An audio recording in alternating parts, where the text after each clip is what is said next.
ओम हनुमते नमो नमः। ओम हनुमते नमो नमः। ओम हनुमते नमो नमः। ओम हनुमते नमो नमः। स्वागतम सर्वेषां। 15 जुलाई 2024 सोमवासर 8 बजे 2 मिनट प्रातः। यह हनुमानगढ़ी का हनुमान मंदिर है। सुबह राम पीछे से चलना शुरू करके यहाँ पे आके पहुँचे हैं। यहाँ पे एक रचना क्या हो, हनुमान गद्यष्टकम। कृपया सुनिए, उसका पाठ अर्थ करेंगे। हनुमदाश्रयीभूता अहं च करोमि बन्धनं हर्तारं दुःखकष्टानां हन्ति मे सर्वथा प्रभु। नूनामस्ति प्रभुर्भक्ति चिररामानुयायिनं नास्ति भक्तिस्तथाप्येतस्य भक्तिमतमेव मे। मातृसिन्दूरधारेण मस्तकाङ्गसः हनु माधवायुश्चिराय स्वयमेव रङ्गभूषित। नास्वर जगति सरमस्तीश्वरस्य चिन्तनं न हि स्वरं विनेवत्र जीवति जीवनं विधि। गच्छन्त्यायुश्च जीवनामाश्रित्य कर्मगतिना गतानुगतिकलोके स्वस्ति छन्द परम्परा। डयते रामकार्याय हनुमतश्च सध्वजा डयते च कलिनराणामात्मकल्याणबध्वजा। सङ्कटनाशनकर्ता सङ्कटनाशनी सदा सङ्कटादुद्धरति श्रीरामभक्तकपिध्वज। करोमि नमनं नित्यं कपीश्वरं कपिध्वजं कलिकलुषनाशित्वा करोतु मङ्गलं प्रभो। नमामि हनुमन्तं श्रीरामेश्वरं बुद्धेश्वरं नत्वा रेवं च गङ्गं च यमुनं च नमाम्यहम्। स्वागतम सर्वेषां। उसका अर्थ करते हैं।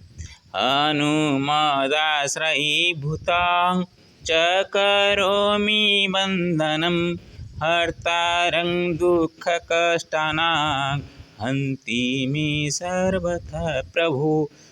हनुमान जी को आश्रय करके मैं यहाँ पे वंदना कर रहा हूँ, जो कि मेरा दुख कष्ट को हरण करने वाले जो हनुमान हैं, वो मेरा हमेशा दुख कष्ट ऐसे हरण करते हैं। यहाँ पे मैं नहीं रुकता तो बारिश में भीग जाता। मैं यहाँ पे रुकने के बाद बारिश शुरू हुई। मैं रचना जब कर रहा था।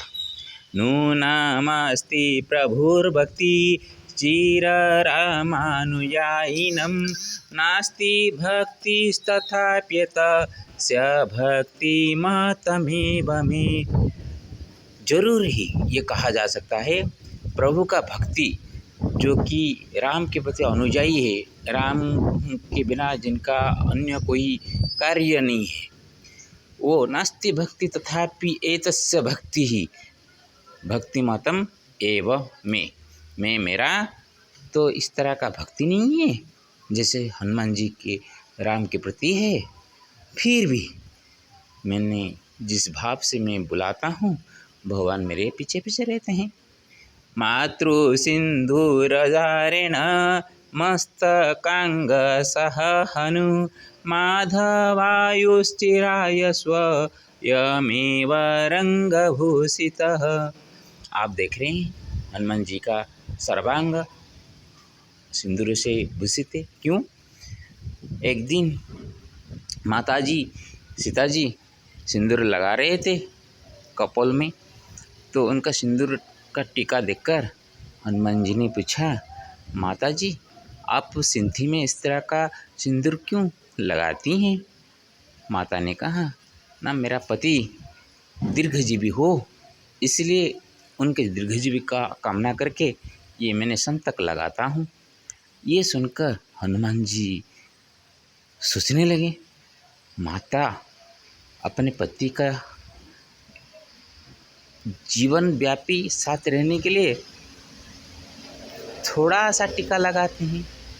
मैं तो कल्पजयी हूँ, बहुत दिन तक मेरे को जिंदा रहना है, तो मेरे प्रभु मेरे स्वामी मेरे साथ ऐसे ही हमेशा रहे, इसलिए मैं एक जगह में नहीं लगाऊंगा, पूरे मेरे सर्वांग भगवान का चिर आयु हो ये कामना करके मैं लगाऊंगा। इसीलिए हनुमान जी को सिंदूर लगाते हैं, उनका सर्वांग में सिंदूर लेपन करते हैं, जो कि अपने भगवान अपने स्वामी का वो चिर आयु का कामना करके भक्त ऐसे होते हैं।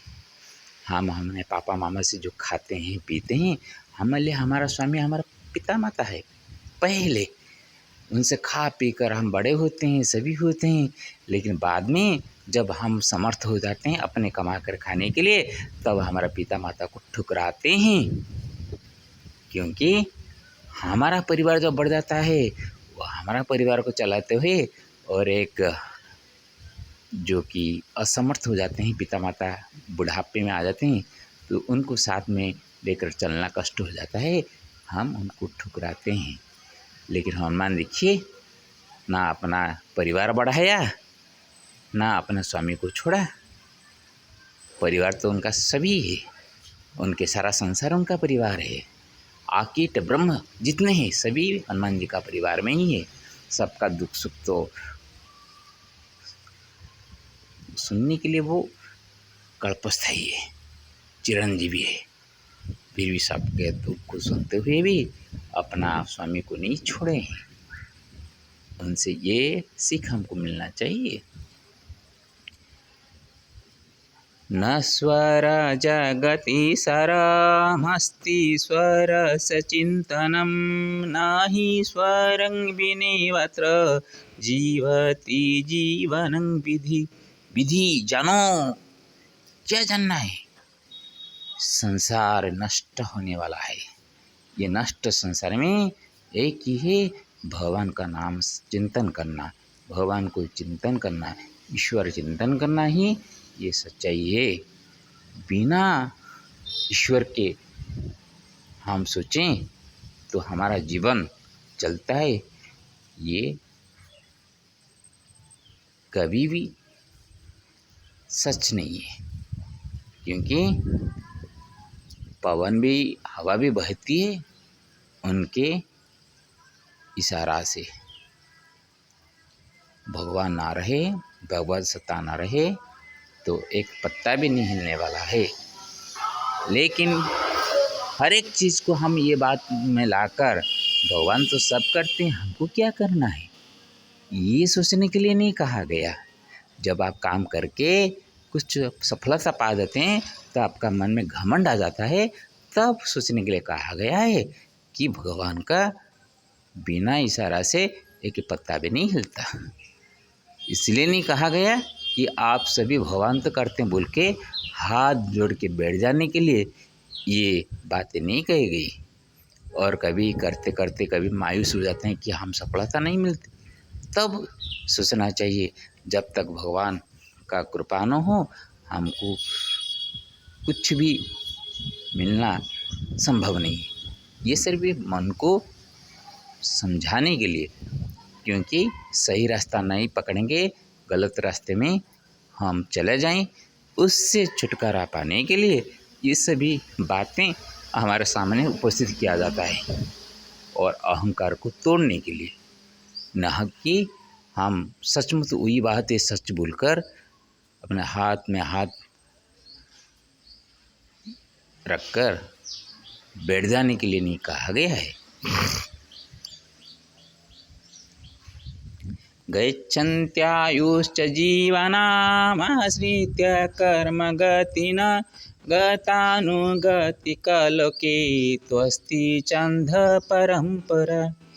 ये तो जीवों का जो आयु, हर का जीवन का आयु अलग अलग वक्त में जाता है, इसलिए आयु मैंने यहाँ पे बहुवचन का प्रयोग किया, नहीं तो एक ही आयु का आयुष्य एक ही है, लेकिन तरह तरह के समय में अलग अलग व्यवस्था के अनुसार लोगों का आयुष्य घटता है। ये अपने अपने कर्म के गति के हिसाब से बोझ जाता है। किसके पास सभी प्रकार का उम्र होते हुए, समय होते हुए और सभी प्रकार का सुविधा होते हुए भी अचानक उसका जीवन चला जाता है, क्योंकि वो बाइक में चलता होगा और इतनी स्पीड में चलता होगा और सामने से कोई एक जान वाहन आ रहा हो, उसका थोड़ा सा मति विभ्रम हो गया हो, असावधानता में उसका मृत्यु हो जाती है। तो उसी वक्त क्या कहेंगे, उसमें भाग में लिखा हुआ था, वो जैसा कर्म करेगा उसी कर्म के हिसाब से वो फल भोगेगा। तो यहाँ पे संसार में लोक में क्या होता है ना, गतानुगतिक रूप से ये जो एक काम करता है दूसरा लोग उसको देखकर जो करते हैं, ये जो कर्म करते हैं ना, इस तरह का जो कर्म है, ये परंपरा जो हम बनाते हैं। हाँ हाँ हाँ हाँ बेटा कर रहा हूँ थोड़ा सा। तो परंपरा के अनुसार हम उसको करते रहते हैं, जो कि ये कभी कभी हमारे लिए घातक साबित होता है। दयते राम कार्यय हनुमतश्च सध्वजा दयते कलिनारायणं महात्मा कल्याण बध्वजा।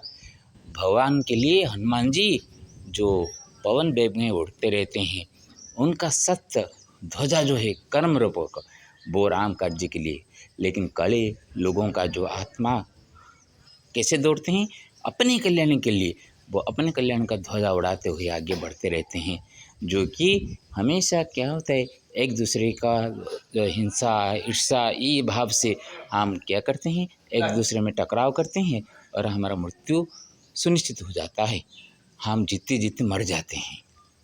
संकटनाशन कर्ता संकटनाशने सदा संकटादुद्धरति श्री राम भक्त कपिध्वज।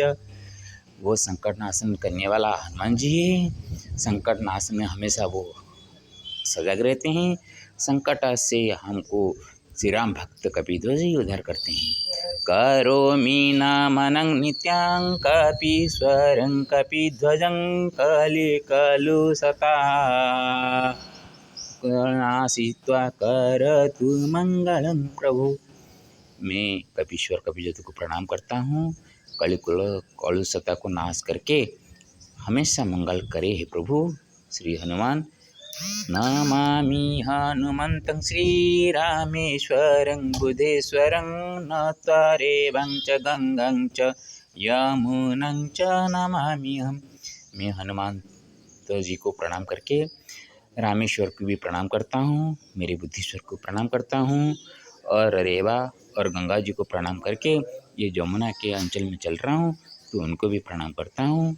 देखिए राम पीछे से मैंने आ गया, लेकिन राम भक्त हनुमान की तरह यहाँ पे वीर सिंह मेरे पीछे पीछे आ गए और कुछ दूध वगैरह लेके आए हैं और सेवा करने के लिए।